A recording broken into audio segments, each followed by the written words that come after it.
Je m'épuise moi-même. Salut les hyper-émotifs.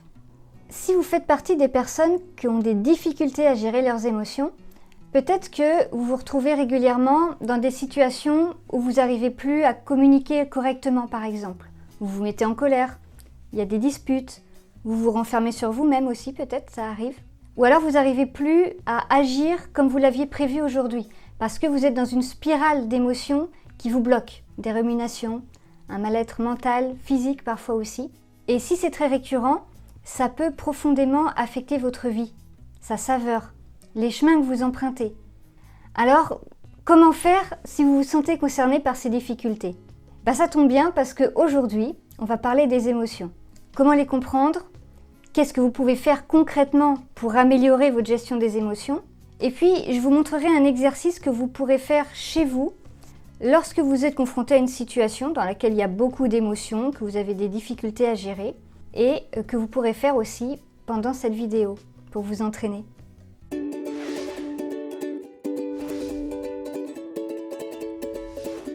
Alors, d'abord, c'est quoi une émotion ? Une émotion, c'est une modification dans la chimie de notre corps, via les neurotransmetteurs par exemple. Elle s'accompagne de modifications corporelles. Ça peut être des symptômes physiques, le visage qui rougit, des crispations. Ça peut être aussi physiologique, dans les organes. Voilà, il y a différentes modifications qui peuvent entrer en jeu dans les émotions. Et bien sûr, ces émotions, elles varient selon les émotions. Alors, une émotion, c'est très court dans le temps. Et c'est directement lié à un événement ou à une situation concrète. Je vous donne un exemple. Il y a un chien qui aboie après moi, donc j'ai peur. Le chien s'en va, j'ai plus peur. Et surtout, une émotion, c'est une information que notre corps nous envoie. Donc pour nous faire comprendre quelque chose, pour qu'on agisse en conséquence. Si l'un de nos besoins est menacé ou n'est pas respecté, ou si on est sur la bonne voie peut-être, nos actions soient alignées avec nos valeurs. Là aussi, il y a des émotions pour nous le dire. Donc une émotion, elle est là pour nous pousser à agir dans la bonne direction. Il y a 4 émotions qu'on dit de base. Chacune va envoyer un message en relation avec un besoin. Il y a la peur. La peur, c'est j'ai besoin de me préparer à quelque chose. Ça peut être une situation, un événement futur, un changement.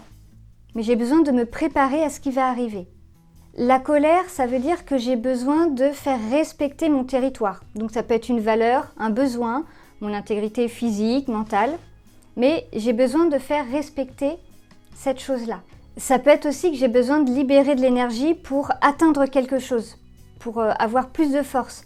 Par exemple, quand on s'énerve parce qu'on n'arrive pas à ouvrir la boîte de conserve, le fait de s'énerver fait que on va réussir à ouvrir la boîte de conserve. Troisième émotion, c'est la tristesse. La tristesse, ça veut dire que j'ai besoin d'accepter que quelque chose se termine, de lâcher prise. En fait. Alors vous verrez qu'il y a plein de moyens de lâcher prise. C'est un mot qui a l'air un peu vague comme ça, on ne sait pas trop à quoi ça correspond. Mais c'est juste accepter que ce soit terminé, ou que ça se termine, ou voilà, que les choses sont telles qu'elles sont. Et puis il y a la joie.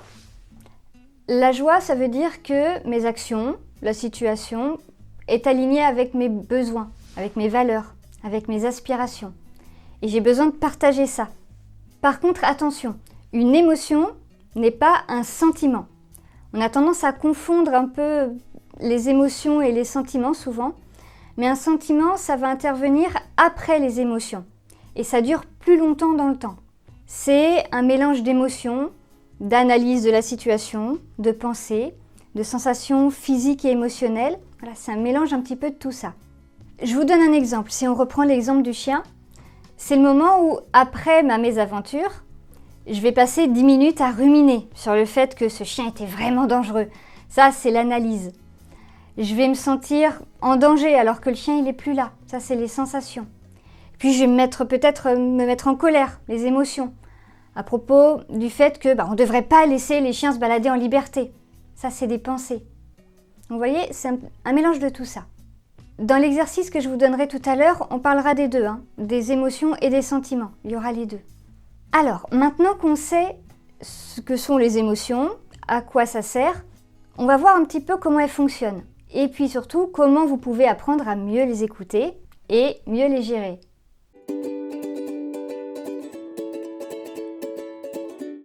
Qu'est-ce qui se passe exactement quand on éprouve une émotion ? Premièrement, il y a un événement qui arrive dans une situation.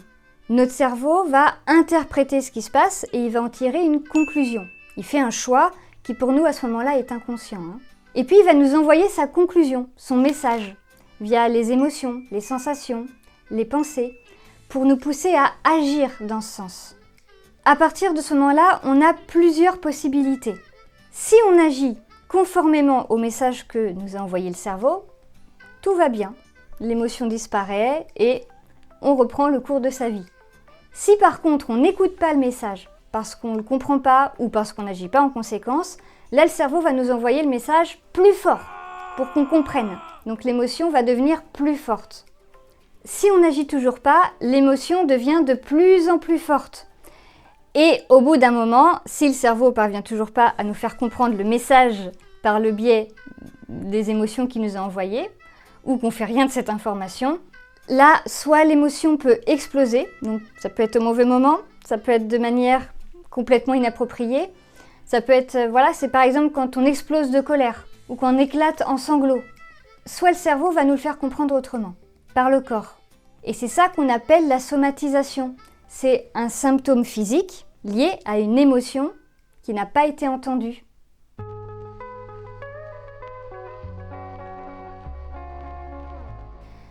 Je vais vous raconter une histoire pour vous donner une image un petit peu plus claire du fonctionnement des émotions dans un contexte. Et puis on va se servir de cette histoire après pour expliquer l'exercice que je vous montrerai après.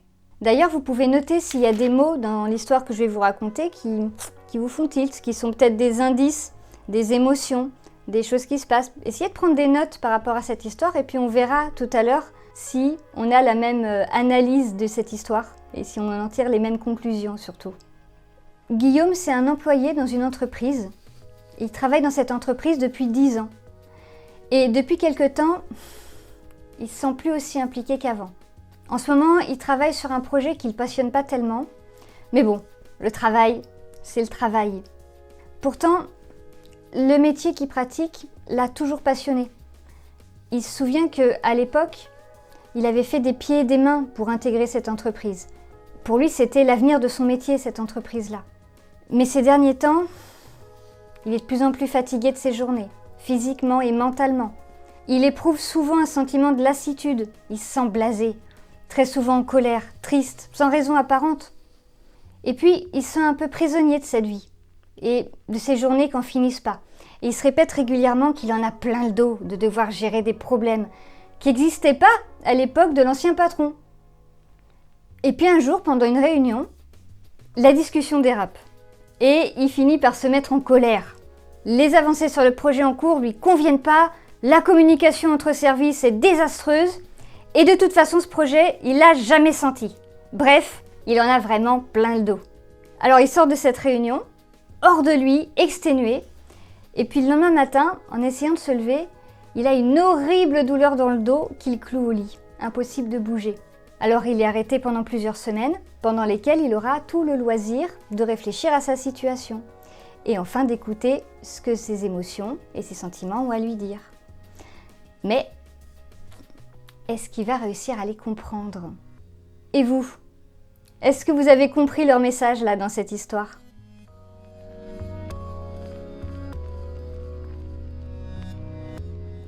Alors, regardons un petit peu ce qui s'est passé.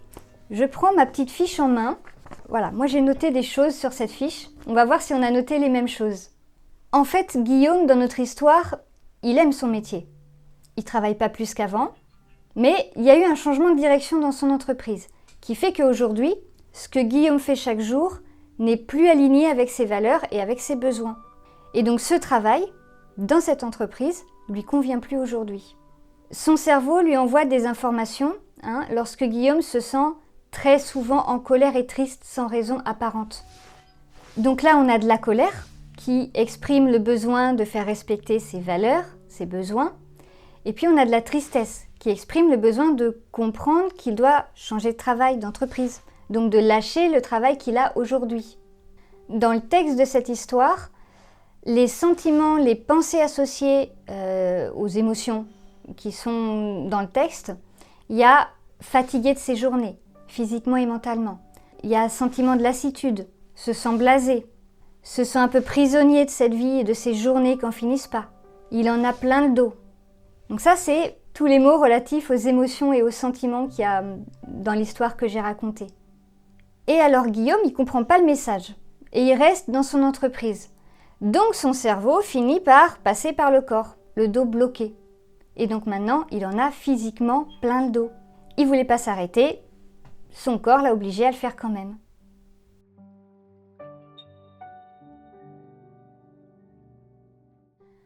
Ok, voyons maintenant ce que vous pouvez faire pour mieux comprendre et mieux prendre en compte ce que vos émotions vous disent. Je vais vous montrer un exercice. Cet exercice, il va vous permettre de mieux comprendre ce qui se passe en vous dans telle ou telle situation et il va vous aider à y répondre d'une façon qui est plus appropriée et plus saine pour vous et vous aider à avancer plus sereinement aussi. Avant ça, j'en profite pour vous dire que si cette vidéo vous aide, mettez un pouce en l'air pour me le faire savoir et puis partagez-la aux personnes pour qui vous pensez que la vidéo sera utile. Déjà parce que ça fait toujours plaisir. Et puis ça m'aidera à faire connaître cet exercice et puis les émotions à plus de personnes. Ok, donc prenez une feuille, un stylo pour faire l'exercice en même temps et faites des pauses dans la vidéo pour pouvoir noter vos réponses aussi après chaque question. Vous y êtes? Ok. Pour commencer, faites l'exercice avec une situation simple et qui n'est pas trop émotionnelle pour vous, d'accord ?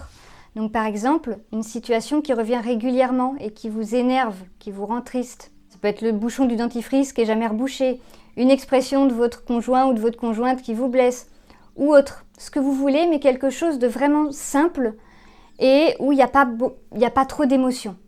D'accord ? À chaque étape, je vous donnerai un exemple avec l'histoire de Guillaume. Ok, on commence. Quelle est la situation ? Précisez tous les éléments. Les personnes impliquées, les lieux, quand, quels sont les faits. Vous notez tout ça de manière pragmatique. Donc, exemple avec Guillaume, son entreprise a changé de direction, les projets ne l'intéressent plus et représentent plus ce qu'était l'entreprise avant. La communication entre les services est mauvaise. Il y a régulièrement des problèmes techniques, des disputes à ce propos. Le travail est devenu pénible et l'ambiance négative. Ensuite, que ressentez-vous précisément par rapport à cette situation ? Exemple avec Guillaume, il a l'impression que rien ne va plus. Troisième point, selon vous, quels sont les différents sentiments et émotions qui composent cette expérience émotionnelle ? Vous mettez toutes les émotions et les sentiments que vous ressentez. Exemple avec Guillaume, colère, tristesse, lassitude, blasé, sentiment d'emprisonnement, ras-le-bol. Quelle importance vous donnez à chacun de ces sentiments et de ces émotions en pourcentage ? Notez comme vous le sentez. Le premier chiffre qui nous vient en tête, en règle générale, c'est le bon. C'est quoi le premier chiffre qui vous est venu en tête ? C'est pas nécessaire que ça fasse 100% à la fin non plus. Je vous donne un exemple avec Guillaume. Colère 50%, tristesse 40%, lassitude 70%, blasé 20%, sentiment d'emprisonnement 10%, ras-le-bol 60%. Vous voyez, ça fait pas 100% à la fin. Ok. Si chaque sentiment était porteur d'un message de changement pour vous, quel serait le message de chacun de vos sentiments ? Qu'est-ce qui doit changer en fait ? Je vous rappelle les messages des différentes émotions rapidement. La peur, besoin de se préparer à quelque chose, une situation, un changement. Colère, besoin de faire respecter son territoire, ses valeurs, ses besoins, son intégrité. Tristesse, besoin d'accepter que quelque chose se termine et de lâcher prise.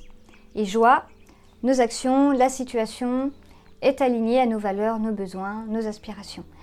Et pour les sentiments, ils se rapportent en général à des émotions. Donc vous pouvez essayer de trouver lesquelles et de faire les questions d'après avec juste les émotions ou bien vous pouvez garder aussi les sentiments séparés. C'est comme vous voulez. Je vous donne un exemple avec Guillaume. Pour la colère, il a besoin de faire entendre son opinion sur la situation de l'entreprise et sur les projets en cours. Il a besoin de retrouver une ambiance d'entreprise plus saine et des projets plus alignés avec ses valeurs. Pour la tristesse, il a besoin d'accepter que la direction a changé et qu'il ne retrouvera pas ce qui a été perdu pour lui. En tout cas, pas dans cette entreprise. Pour la lassitude, il a besoin de retrouver de la joie d'aller au travail, de la curiosité pour ce qu'il fait. Pour le blasé, il a atteint le bout de ce qu'il pouvait et souhaitait faire avec cette entreprise. Il n'y a plus rien à apprendre ni à partager avec eux. Pour le sentiment d'emprisonnement, il a besoin de changer d'air, d'aller voir ailleurs. Pour le ras-le-bol, il ne veut plus travailler ici. Tout l'entraîne à partir de cette entreprise, qui est devenue un peu délétère pour lui en fait. Ok. Quelles sont les actions que vous devez poser en réponse à chaque sentiment? Donc, quelles actions vous poussent à faire chacun de ces sentiments? Pour chaque sentiment, vous notez des actions concrètes. Exemple avec Guillaume.